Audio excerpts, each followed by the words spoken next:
let's say I don't like Star Wars, for example. Everywhere I go, every conference I go, it's all Star Wars here, Star Wars there, right? Like people just want to do that particular thing. I don't like it. So already I don't have the same fun when we go to social events, and that will give me less chances of making good connections, maybe with the boss, and get promoted or like build this network because I just don't share in the same interests. This is DevOps Paradox, episode number 247, Navigating the Nuances of Developer Relations. Welcome to DevOps Paradox. This is a podcast about random stuff in which we, Darren and Victor, pretend we know what we're talking about. Most of the time, we mask our ignorance by putting the word DevOps everywhere we can and mix it with random buzzwords like Kubernetes, serverless, CI/CD, team productivity, islands of happiness, and other fancy expressions that make us sound like we know what we're doing. Occasionally, we invite guests who do know something, but we do not do that often since they might make us look incompetent. The truth is out there, and there is no way we are going to find it. P.S. It's Darren reading this text and feeling embarrassed that Victor made me do it. Here are your hosts, Darren Pope and Victor Farsick. Victor, you are now a few weeks into your I am not traveling anywhere for a while scenario, right? Yes, I'm not going anywhere until Paris or somebody most likely somebody will convince me to get out of sabbatical before, but yes, the idea is not to travel anywhere for a while. That just seems the complete opposite of what you've been doing for the past 5-6 years. What do you mean? Being like a bad drummer traveling on a bus around the country and continents, waking up in a different city in the morning, every morning, something like that. Maybe. Yeah, that's an interesting way to look at it. I'm thinking, you've been out on the road. You've been building your YouTube channel. We've been building the Slack. We've been building this podcast. And we've got a handful of followers. Not that followers mean anything. For people in the US, that and 50 cents will get you a drink at Walmart. But, it's interesting that this community is sort of built up around us. Primarily because you've spent a lot of time building it, but not directly. But let's think about it this way. What if you had been intentional about building a community? Would we already be at 1 million followers on the DevOps Toolkit channel? Well, you would need to ask somebody who likes people more than me. And me. And that's why we have a guest on today that might be able to help us out with this. We have Lian Li on. Lian, how you doing? Hey, I'm doing great, thanks. And I don't know if Victor really, did you say he's in it for weeks? Because I just saw him last week traveling. No, it started yesterday. Oh, it starts today. Okay, fair enough. Yes. Okay, and in full transparency, we're recording this before this episode comes out, so I try to make everything seem timely, but hey, math is hard. Date math is even harder. That's fine. It doesn't matter. Everybody knows we've done this enough. So one of your big things right now, Lian, is building community and figuring out how to build community. That's sort of like your sweet spot, correct? Yeah, absolutely. What made you interested in community parts? Because for me, I'll be blunt and honest, I could care less about community. I just want to do the thing, get out, right? Because, again, old. What's the big thing about community? I've just never really understood it. Yeah, I think you really put the finger on the proverbial wound, which is that, in your position, community might not be as essential as it was for me. So when I started in tech, which was 15 years ago or something, I started as a software engineer. And, I was an okay software engineer. Like, I can learn things, fairly proficient in the things that I have learned. But I just never had that burning passion to optimize the last bits out of an algorithm or something.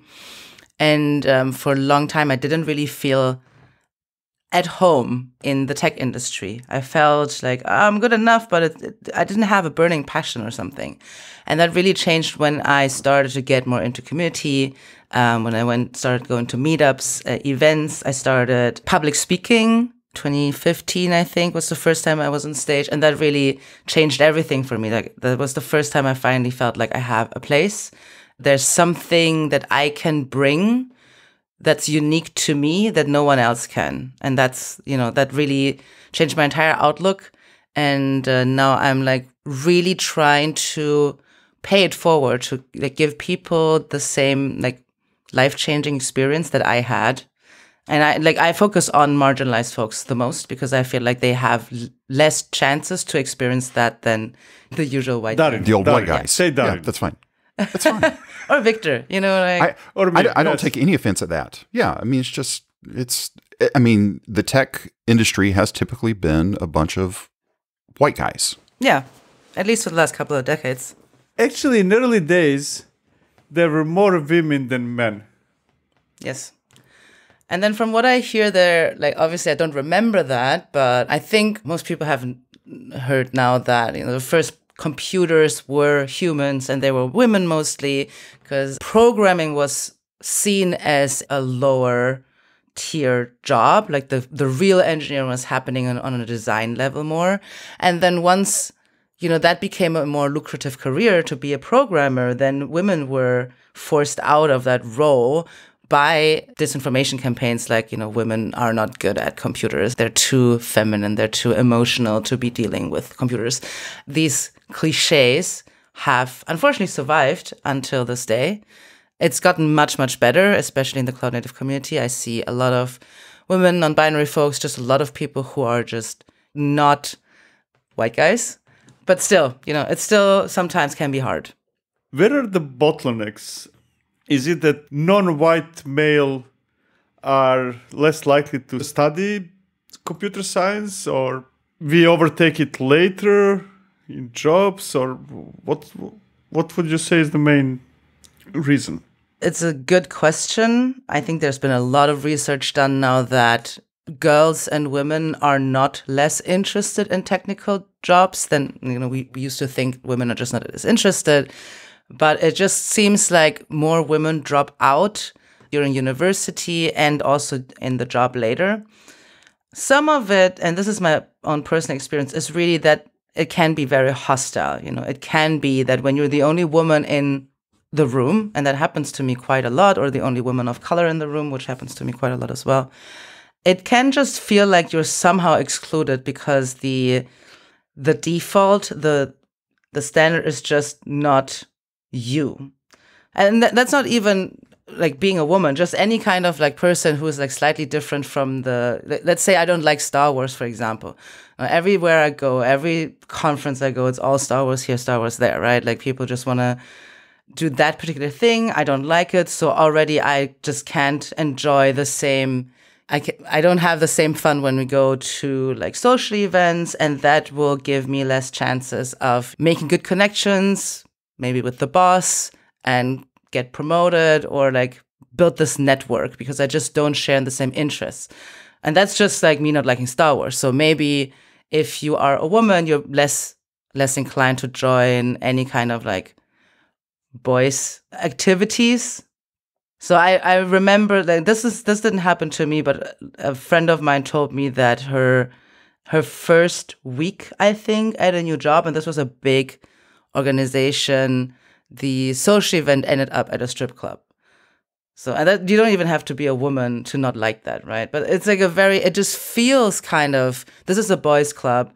And if you want to be part of this, you need to just try to not be like the other girls, or try to very much be part of this kind of very boyish atmosphere, which, I don't particularly like it. So yeah, that's my personal experience. The strange thing is that I completely share that feeling. Women definitely don't feel as much in a club as boys in our industry. But on the other hand, I have a feeling also as if our industry is more inclusive than many other industries. When I speak with friends outside of tech. And it's almost like a paradox, right? I feel that we speak about inclusivity more than anybody else. And yet, when you and me meet at a conference, usually you're the only girl that is on a floor, right? Or in a building, right? I honestly don't understand how is that almost defies all logic in a way. I think that maybe there's a misunderstanding of what diversity means or how to implement it. So what I'm seeing, and this is like also because I am a woman of color who is quite visible in the scene or in the industry. So often, like former employers would just put me on all the images and all the marketing material because look, we have like someone who checks the boxes, like checks 2 of the boxes. And then you have this thing where you have like very well-known people like Ian Coldwater or Kelsey Hightower who are not white men. But then they get like all the spots, like all the speaking slots or, like platforms where we can highlight diversity. We are only filling them with the few well-known people who are great. It's not about them not being like interesting or everything, but they have a platform already, right? Like they are not bringing necessarily a new perspective to the industry. So now we have fetishized this idea of diversity because we have like a handful of people who check some boxes. But at the same time, there are like hundreds and thousands of people who are not famous yet, who come from marginalized backgrounds. Maybe they're just white guys who just don't get the same chances. And that's fair, because they might have a new perspective on things, but the spaces that we have, they're already being filled by, famous people who are just, who just make us look good because they are kind of like not white men. I'm going to take a different angle on that one. And I'm not, but as a conference promoter, I need as many top names as I can to get people to buy tickets to get butts and seats. And if I have a listing of people that nobody's heard of, because I'm trying to do the quote unquote the right thing, the more diverse thing, I'm host. I'm not going to have a conference. I organize conferences as well. I'm helping to organize DevOps Days Amsterdam and organizing Serverless Days Amsterdam. And we saw this exact same problem. We wanted to have a conference that is representative of the community, but we only had like 3 proposals from women, right, out of like 70 or something. So then by definition, because we wanted representation, we just filled up like 1 or 2 spots with I think we might have even reached out to some female speakers that we knew. And obviously these are also the known speakers. So, as I said before, they already have a platform. So that is a big problem. Now, the thing that we kind of then realized is if we want to have a conference that's representative of the community and we don't get enough submissions, that means our community is not diverse enough. We don't have enough women or people of color or non-binary folks who are in the community, who are active in the community, who feel comfortable enough to speak, to feel like, okay, this is a community where I feel safe and comfortable to share my experience. So that's one thing. And the other, yes, you need some big names. But then in a conference, you usually don't just have 5 slots, right? You have maybe 20. So you can fill like 5 with the top headliners and reserve another 5 for first-time speakers, for people who never had the chance to speak ever. And the rest you fill with, your local community. This is another thing, by the way. I really am happy that we have this new world of remote content now. Remote conferences, webinars, like since the lockdowns, that's become more normal. And it's great that I can now watch, a conference that's millions or thousands of kilometers or miles away. But at the same time, it kind of lost the focus on local community and local talent. Now, even if I'm running DevOps Days Amsterdam, I can now have, if it's online, I can now have like Kelsey Hightower in theory. But then I might overlook my local engineers and local speakers. So there also always needs to be some kind of balance. To be honest, I don't like remote events at all. There is something about me reserving a day for the conference, which I never do when it's remote. It always ends up being, and this is me, I'm not speaking in the name of everybody else, but it always ends up being in the background. I saw 5 minutes and then I got called into fixing some issue or whatever, your day job is doing. Yeah. So you're not taking a whole day for the conference when you're online or like when you're attending online. Then it's just a normal work day. Exactly. It's part of my normal work day, and then I might be listening or no, I might be paying attention or no, and things like that, right? But that, on the other hand, I have a feeling that small conferences are, people are going to come to KubeCon without doubt, or maybe not, but then local events, I have a feeling, are getting a hit since COVID. Or they're becoming more... They can become more relevant if they are focusing more on the local aspect. Because now you have if you really are only interested in presentations, then there's a wealth of YouTube videos and conferences that you can now watch online, and it doesn't really matter whether you're there or not. But people like us probably who are more focused on the social aspect and the networking and, having these one-on-one conversations where you can look each other in the eye and everything's in sync, that you can only do in person. And in my opinion, that should give local events an edge if you really lean into that aspect of it. For example, I really like that the DevOps Days conferences have these open spaces. They're like birds of a feather kind of sessions where you go into breakout rooms and have just a random conversation that's just kind of happening because you're all there and maybe inspired by the talks that you've seen. And I really love, and no online conference could really, I think, recreate that. I've been to some online conferences that tried. The one that I found very interesting was where you could schedule random meetings and you just chat roulette style get matched up with someone for a 5-minute chat. And then if you want to continue, you both have to press a button. I want to continue this conversation. Otherwise, you just get disconnected. I thought that was really interesting. It had this kind of random chance encounter thing that conferences have.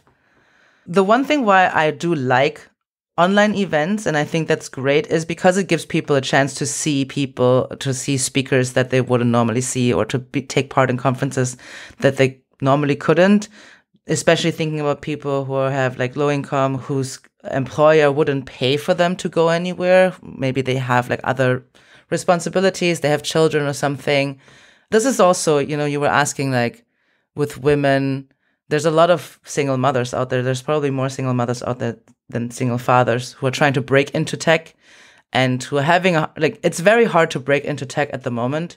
You do need a little bit of connections, maybe some maybe experience if you can. If you get going to conferences, doing open source work, that can give you a big leg up to get started in the community. What you were just saying there about having the videos online, that is the consumer mentality, which is fine. I mean, in my opinion, once an event is over, post all the things. It doesn't have to be there the next day. AWS has been actually really good about this, and I think on the forefront. I can't believe I'm saying something nice about AWS right now. But with reInvent, in the early days, nothing was put online except after the fact for keynotes. And then about 5 years in, everything was being live streamed. So there's, why go to Vegas? The last place in the world I went to go was to Vegas. Well, maybe now I might go see the Sphere. But having that consumer thing is helpful. Maybe you only want to see the snippet. You can also watch it at 2x, which is even better. But that has nothing to do with community, right? That's just making things available for people to use. Now, does that help maybe lead to community? Okay, I'll give you that. I think that's a reasonable assumption to make. But how do we go from there? I feel that the fact that talks are getting online soon after a conference actually helps build the community, because then the people in a conference, right, physically present, are not so pressed. Hey, I'm going to miss this talk, right? And have more freedom to do things like birds of feather, or just to, randomly stop a person in a corridor and then chat with him. there is actually more, I feel more opportunity to connect with people precisely because you're not so pressed that you must see every single talk that is happening, right? I've never been to reInvent, but I'm taking the KubeCon as an example for a really big conference. I'm always saying that KubeCon is not actually a conference anymore. It's a trade show.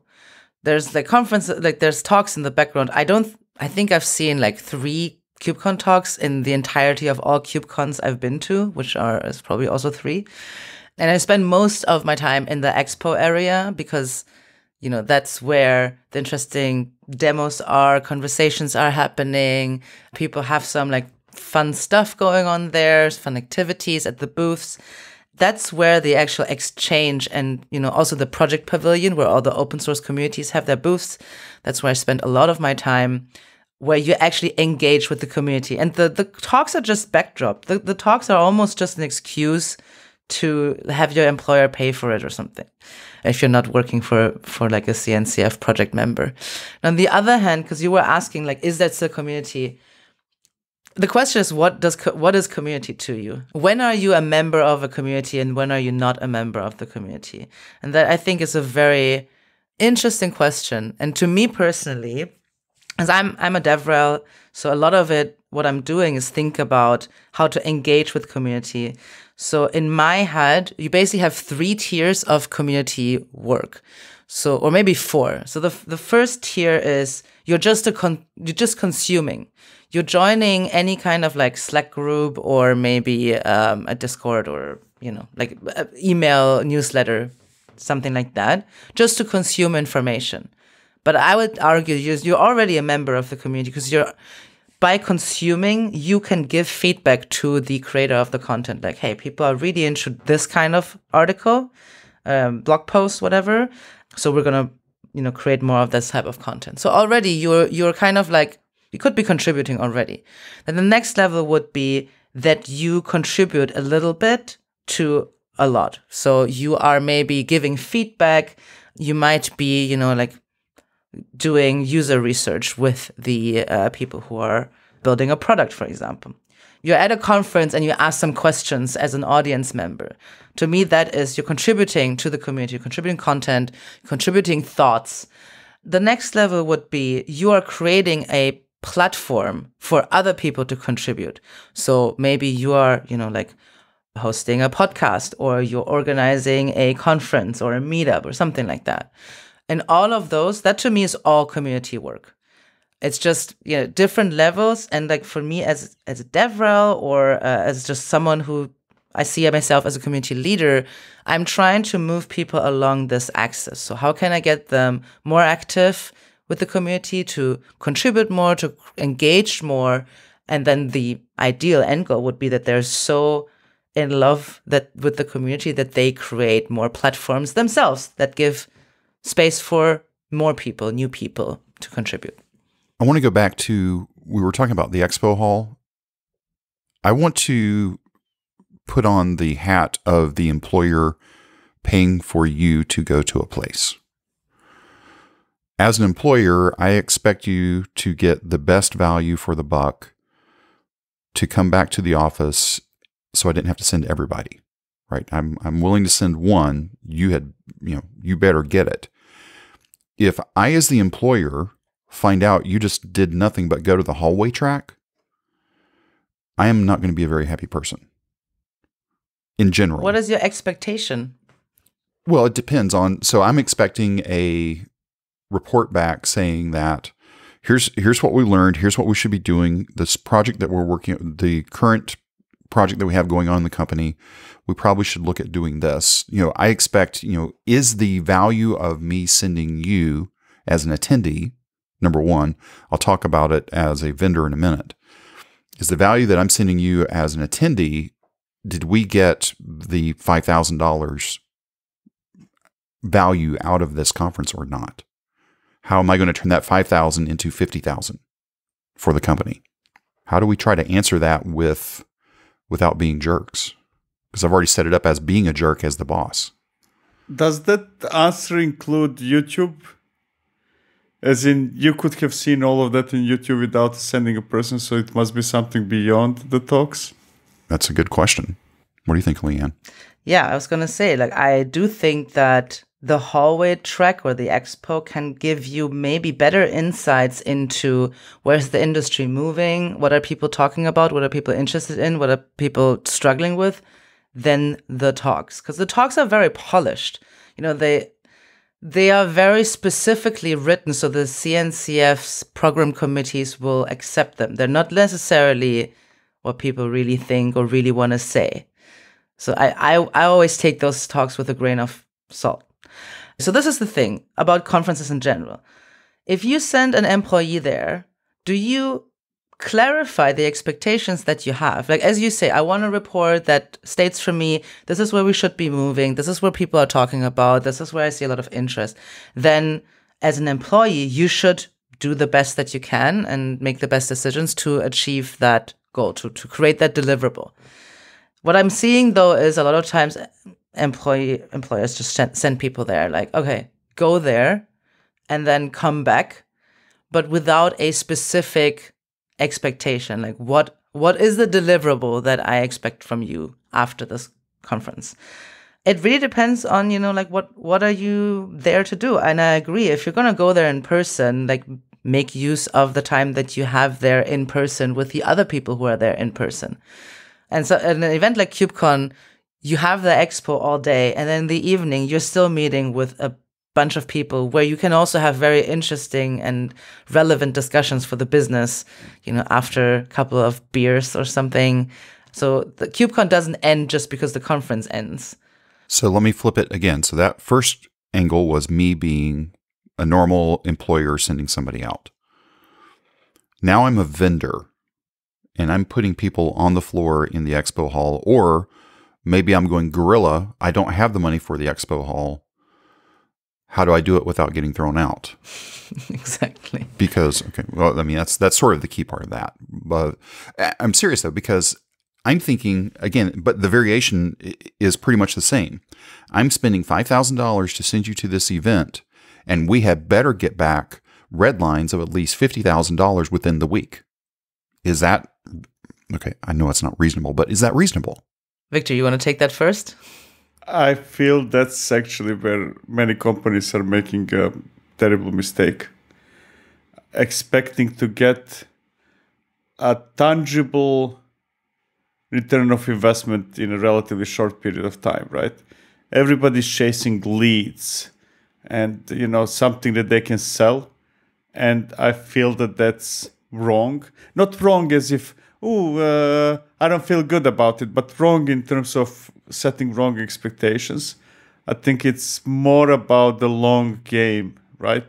I think that open source is a go-to-market strategy that relies on adoption, right? That relies on brand name awareness rather than return of investment that you can measure, right? Because yes, if 1,000 people adopt this very often open source project, right? You will make a sale, you will have a return of investment, but a year from now, and you will not see it. You will not even be able to relate it to that event where you were a year earlier, right? So I feel that we are getting it wrong in terms of trying to measure. Not that we shouldn't, but I feel that the expectations are kind of wrong. Yeah, that's a very good point.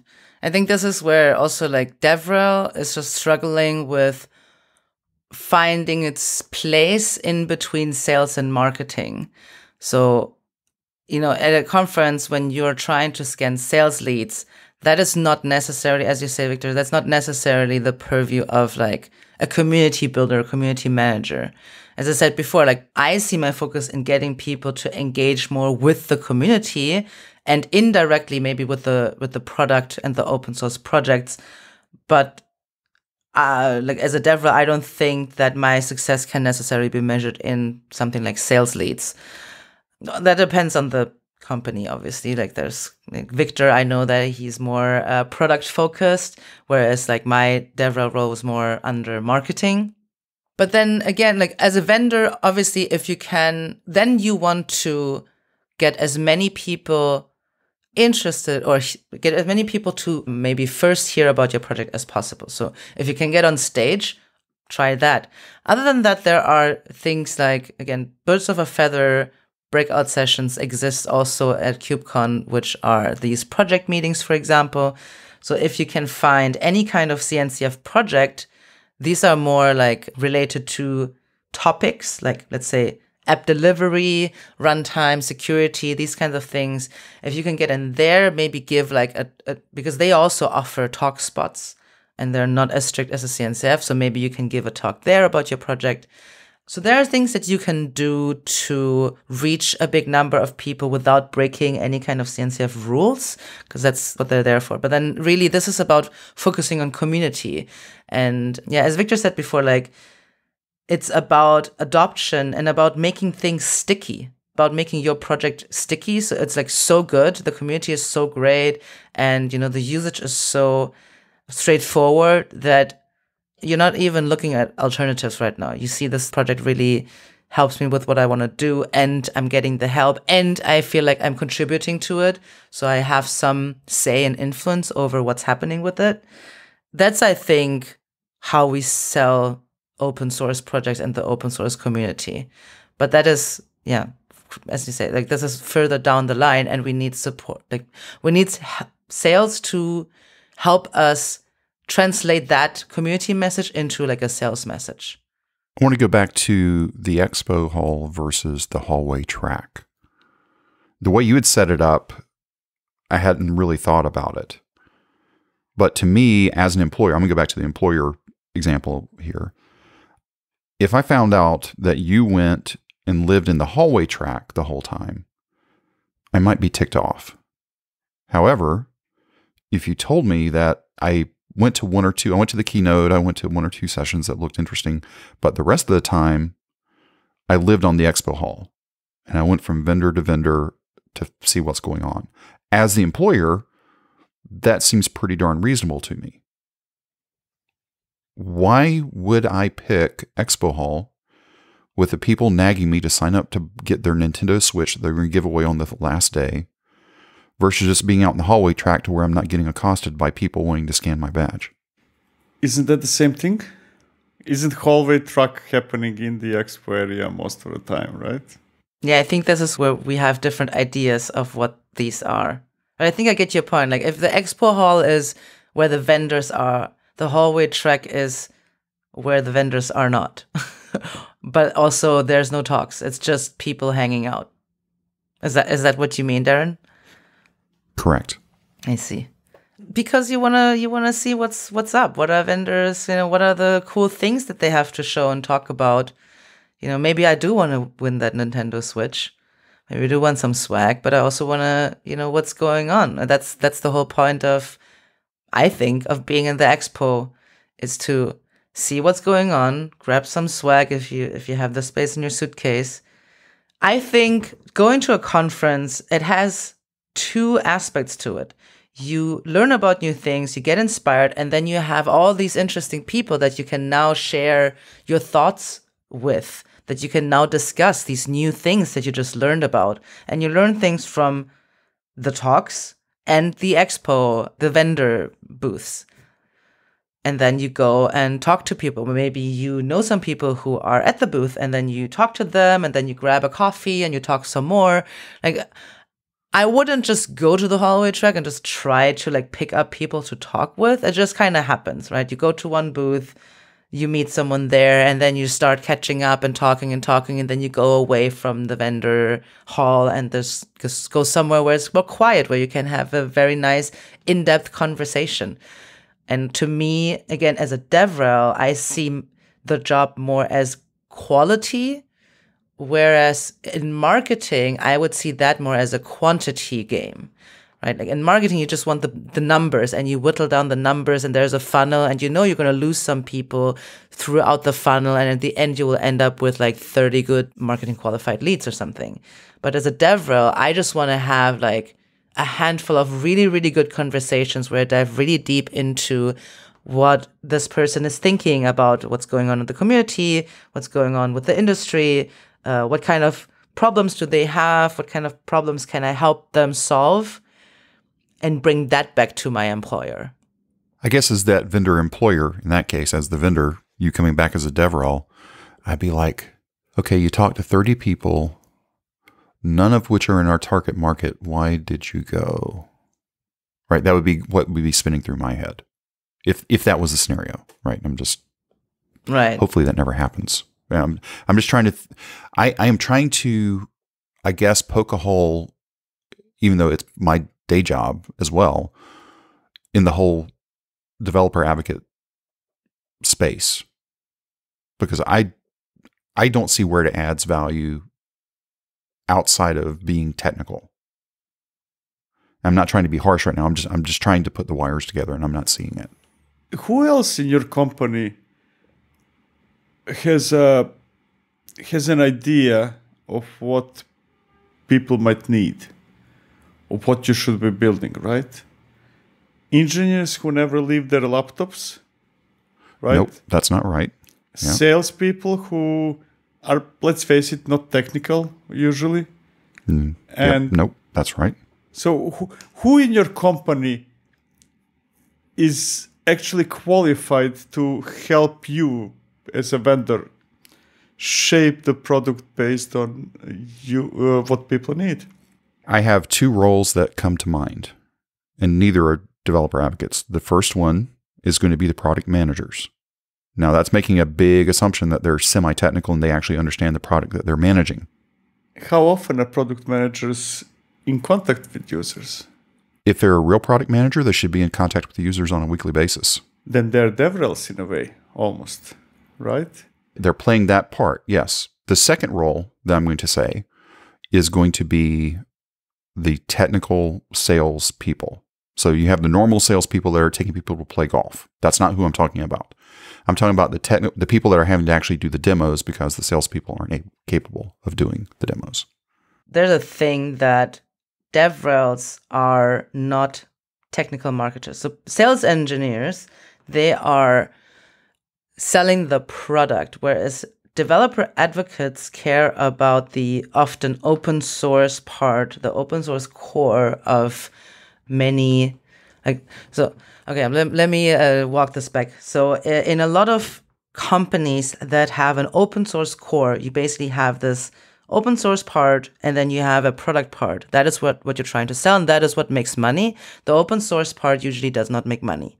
So DevRel as a discipline started actually out as a role that focuses on helping developers contribute to the open source project, as well as adopt, because you need like some adoption, but then the contribution part was a big part of the DevRel role. So already, if you are focusing on trying to sell, then you are becoming a technical marketer or a sales engineer.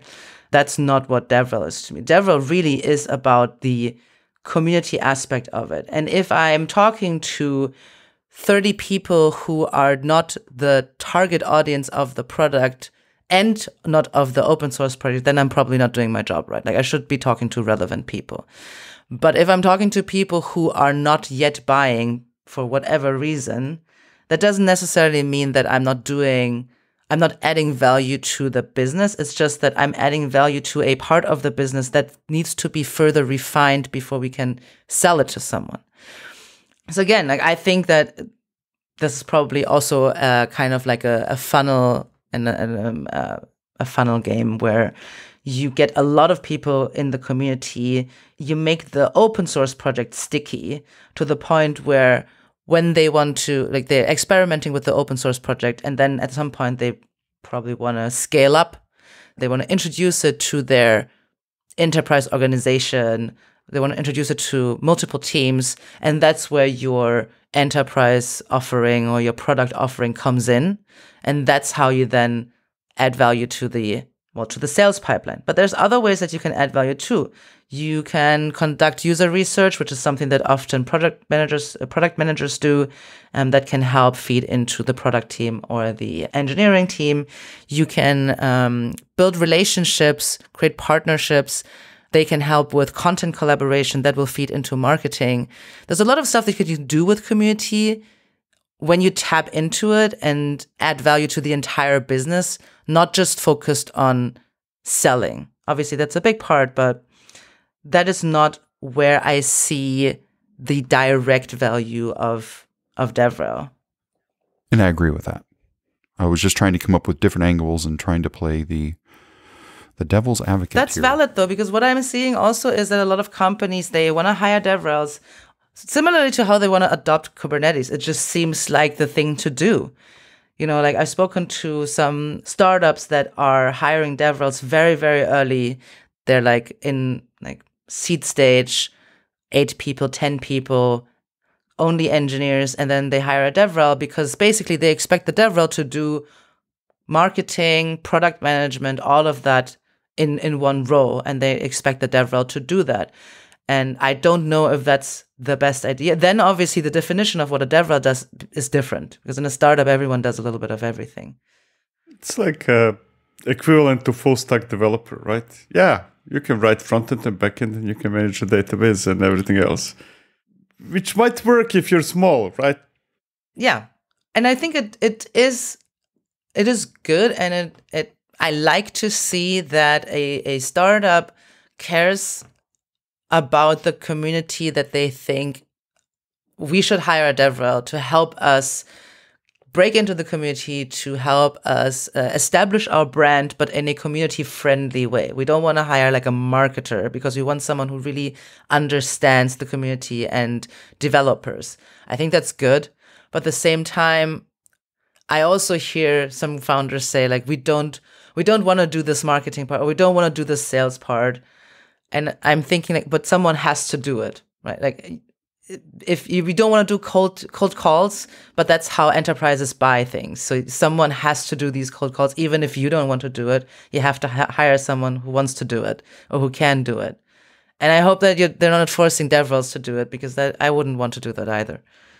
It's not only about forcing. I think it's also, I feel, and I might be wrong here, right, that you cannot easily do both, because one thing relies on trust and another thing relies on trying to convert people to customers at any cost, in a way.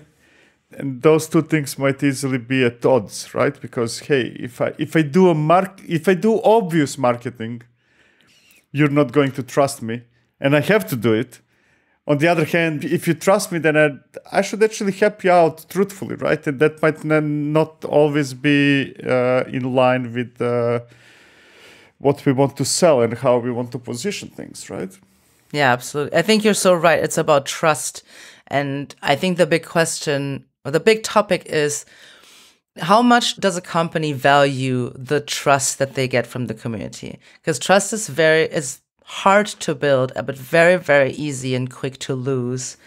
I'm not going to name names, but there have been like some big organizations lately that have changed their licenses, like a bigger one and a smaller one just recently, and they've lost a lot of trust with the community, but it seems like they don't really see it as that big of a loss, because on the other hand, they also probably got a lot of money from that license change, is what I'm guessing.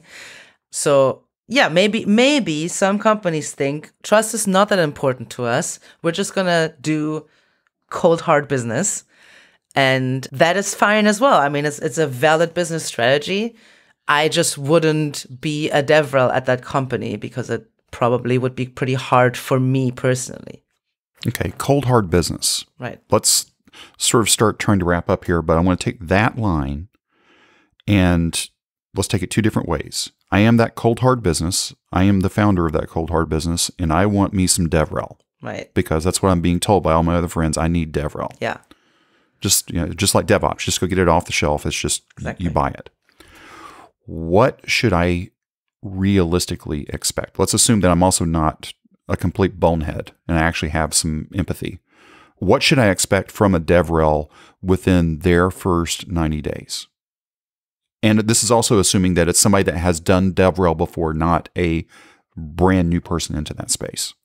Whatever you expect, it should be very clear what you expect. Like, you should very, very clearly state, this is what I want you to do. And these are the goals that I want you to achieve.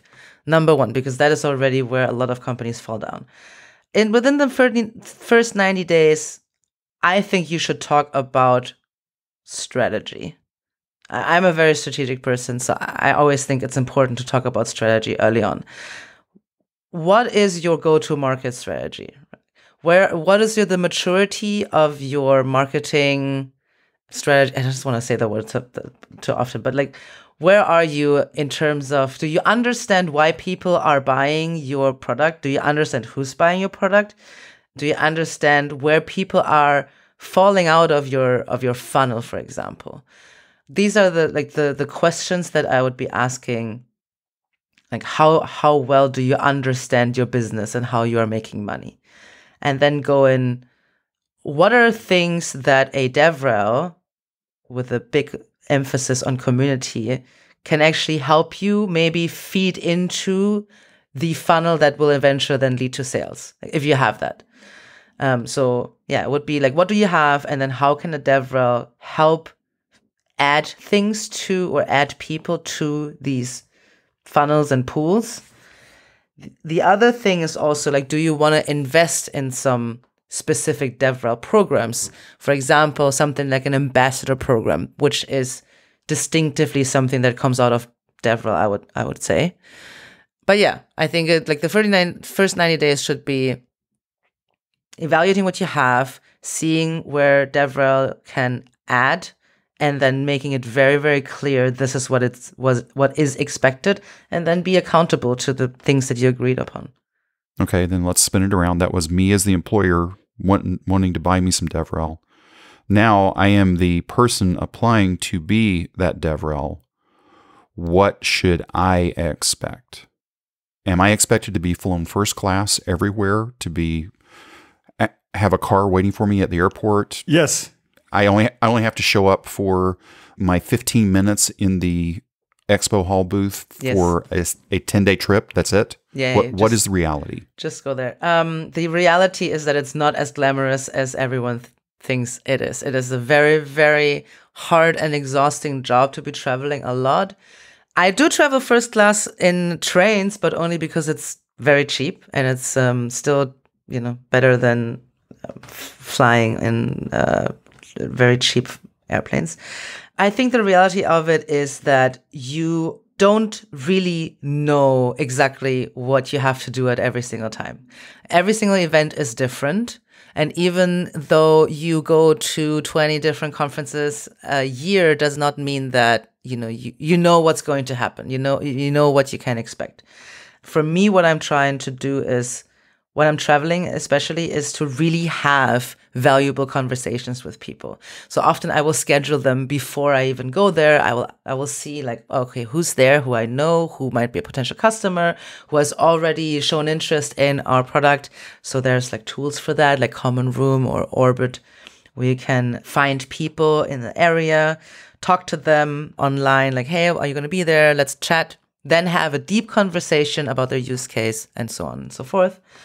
So a day will be, you go to a conference, you try to meet as many people as you can, you try to see some talks, but then you have a lot of meetings in person there where you have to be always on, especially as a DevRel, you have to always be on and helpful, and because you're representing your company. So even if you're having a bad day and you can't be bothered to answer everyone's questions and everything, you still have to, because it's your job. And that is very, very, very exhausting.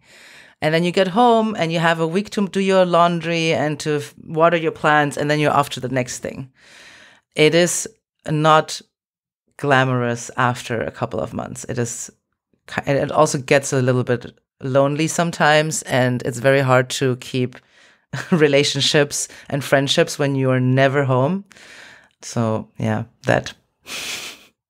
I personally love traveling, but I think that you said a key point over there, and that's being available, right?